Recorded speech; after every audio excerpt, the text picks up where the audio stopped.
हमारे जीवन में एडवर्सिटीज, तकलीफें आती है, ऑब्स्टेकल्स आता है, उसको कैसे सॉल्व करना है। Unless you make a strategy, first is analysis. Analysis यानी शॉर्ट टर्म एनालिसिस करना है आपको। किसने 6 क्षेत्र की एनालिसिस, मेरे शरीर की एनालिसिस, मेरे मन चित्त मन बुद्धि की एनालिसिस, मेरे फाइनेंस की एनालिसिस, मेरे परिवार की रिलेशनशिप की एनालिसिस, मेरे सामाजिक रिलेशनशिप की एनालिसिस, मेरे अंदर के जीवन की। मेरी दुनिया 2 प्रकार की, एक बाहर की दुनिया और एक मेरे अंदर की दुनिया। तो ये अंदर की दुनिया एक अलग दुनिया है, बाहर की दुनिया अलग दुनिया है। अंदर कुछ अलग चलता है, बाहर कुछ अलग चलता है। हमारी 2 दुनिया चलती है और 2 लाइफ जीते हैं। बेहरूपिया हम जीते हैं और इसीलिए हम कभी भी यूनाइट नहीं होते, डिवाइड हो जाते हैं। डिवाइड होने से हमारी एनर्जी एफिशिएंसी सब 50% हो जाती है और ये 50% होने से कुछ नहीं मिलता, फिर कुछ नहीं मिलता। बिकॉज न इधर के न उधर के, न घर के न घाट के। तो इसीलिए अंदर की दुनिया बाहर की दुनिया सब जोड़कर अपने आप को देखो, अपने आप को एनालाइज करो। एनालिसिस के बाद जो आपको रिजल्ट मिला, आपकी डेफिशिएंसी का, आपके वीकनेस का, आपके खतरों का, जीवन के खतरों का, आपकी रिक्वायरमेंटों का एनालिसिस निकलेगा कि मेरी फिजिकल रिक्वायरमेंट्स क्या है, मेरी मेंटल रिक्वायरमेंट्स क्या है, मेरी फाइनेंशियल रिक्वायरमेंट्स क्या है, मेरी फैमिली रिक्वायरमेंट्स क्या है, मेरी सोशल रिक्वायरमेंट्स क्या है, मेरी स्पिरिचुअल रिक्वायरमेंट्स क्या है। ये नीड्स, इसको रिक्वायरमेंट बोलते हैं। ये रिक्वायरमेंट लिखो, नीड्स बोलते हैं उसको। और उसके सामने के पेज पे लिखो मेरे एम्बिशन क्या है। मेरी फिजिकल एम्बिशन क्या है, ऋतिक रोशन दिखना है कि जॉन अब्राहम दिखना है, कि ऐश्वर्या राय दिखना है, कि कतरीना कैफ दिखना है, क्या करीना कपूर दिखना है, क्या दिखना है। एम्बिशन कुछ भी हो सकती है सबकी। और रिक्वायरमेंट और एम्बिशन को कंपेयर करो, कितनी दूरी है दोनों के बीच में। जिसके जीवन में जितनी लंबी दूरी, उतनी उसके जीवन में इतनी लंबी परेशान होने की दास्तान। Because you are split personality. जब रिक्वायरमेंट की बात आती है तो आप अलग बन जाते हो, और जब एम्बिशन की बात आती है तो आप 7वें आसमान पे दौड़ रहे हो, चल रहे हो, और कभी भी गिर सकते हो आप। वो जो गैप है, उस गैप को खत्म करना है। एनालिसिस का ये रोल है। आपकी वीकनेस जब भी आपको, आज तक आपने कभी अपनी खुद सेल्फ एनालिसिस नहीं की है, तो जब एनालिसिस करोगे कि मेरे जीवन के खतरे क्या है, वीकनेस क्या है, तो पता चलेगा कि मैं क्या कहां खड़ा हूं या खड़ी हूं। अब तो खाली भ्रम है कि I am this and I am that, और सब वो ख्वाब ही है, ड्रीम है, ड्रीम्स। ये जीवन के धरातल के ऊपर कुछ नहीं है। समझ में आ रहा है? तो उसको जीवन के धरातल के ऊपर लाना है। ये पूरी एनालिसिस का रोल ये है कि मानव जीवन जो मुझे मिला है, how can I make the best use of this human life. How can I make the best use of God, who is supporting me, who is helping me in any damn condition? How can I make the best use of His sermons, उनकी वाणी का कैसे मैं सबसे बड़ा बेहतर उपयोग कर सकता हूं मेरे जीवन के लिए, वो आपको एनालाइज करना है। और फिर ये पूरा पिक्चर, अपना खुद का पूरा एक्सरे निकाल लो, MRI और कैट स्कैन निकाल लो, तब आपको पता चलेगा कि मैं हूं कहां और मैं सोचता हूं कहां, सोचता हूं क्या और हूं कहां। इसके बाद आपको पता चलेगा कहां करेक्शंस करने की जरूरत है, तो वो करेक्शन करने की स्ट्रेटेजी बनानी पड़ेगी। इधर उधर किधर भी तीर तुक्का नहीं मारना है। शेयर बाजार में इन्वेस्ट करने जाओगे, मारी पास 10 करोड़ है, એ 10 કરોડ ક્યારે સાફ થઈ જશે ને, એક દિવસમાં ભાન નહીં પડે જ્યાં ત્યાં કરીશ તો। એના માટે 10 કરોડ કઈ ઓછા હે? તો આ 10 કરોડ હું 1000 કરોડ ઘૂસી જાય છે લોકોના, એક દિવસમાં સાફ થઈ જાય.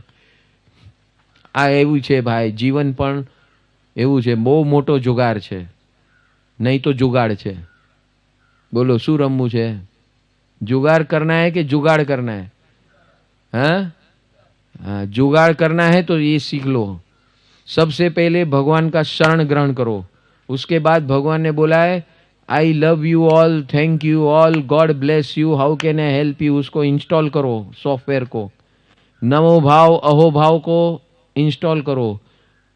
पंच परमेष्ठी समर्पण भाव, सिमंदर स्वामी समर्पण भाव इंस्टॉल करो. और फिर अभी करेक्शन करो. पहले सेल्फ एनालिसिस करो. सेल्फ एनालिसिस करके करेक्शन करने की स्ट्रेटेजी बनाओ. You can never win a war against your own self. You may win against others, but when you play with your own self, have a best strategy ever for your own self, because you are playing with your own life and any damn thing can happen with you. So before that happens, have a sure shot formula of becoming successful and becoming happy. When you try to become successful, always see to it that you are happy with your success. If you are happy with 30% success, be there. Don't try to become 100% successful or 80% successful. If you are happy with your 30% success, enjoy that. Don't become so ambitious and try to be successful, because success drags you. वो मालूम है ना, drag and drop, readymade. हाँ, drag and drop software आता है. उठाओ और basket में डालो, उठाओ बास्केट में डालो, फिर तू भी एक दिन बास्केट में आ जाएगा. So have your equations clear, mind clear.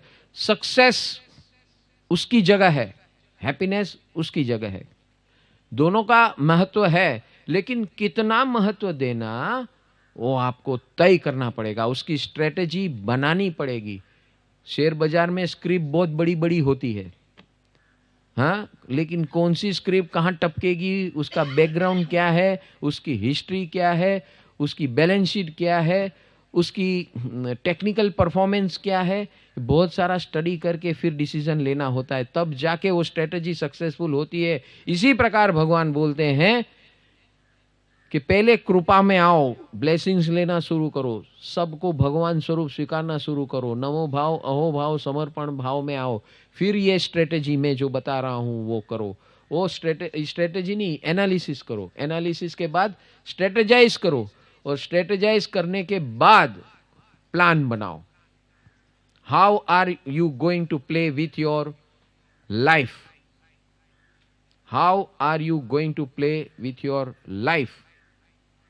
It is your life and you are going to suffer or you are going to become happy.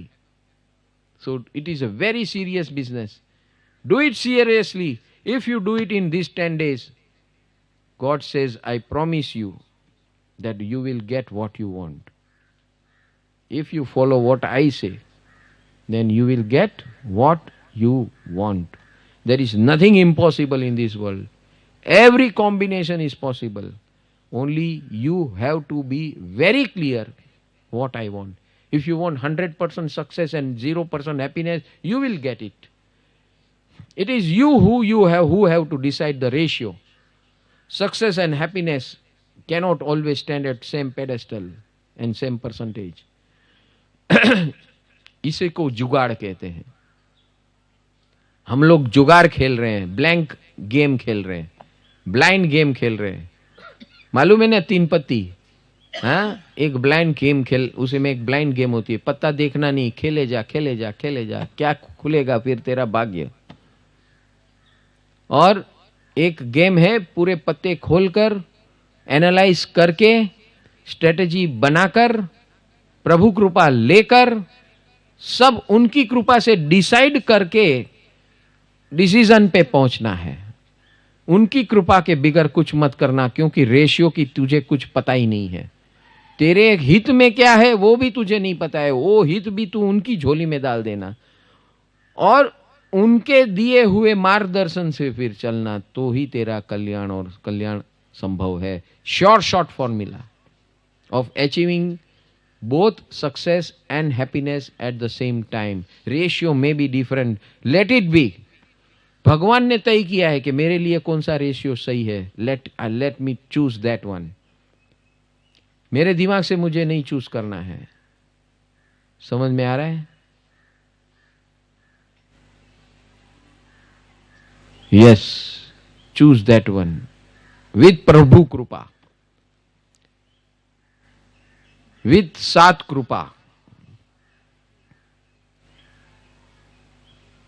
and then come to a decision.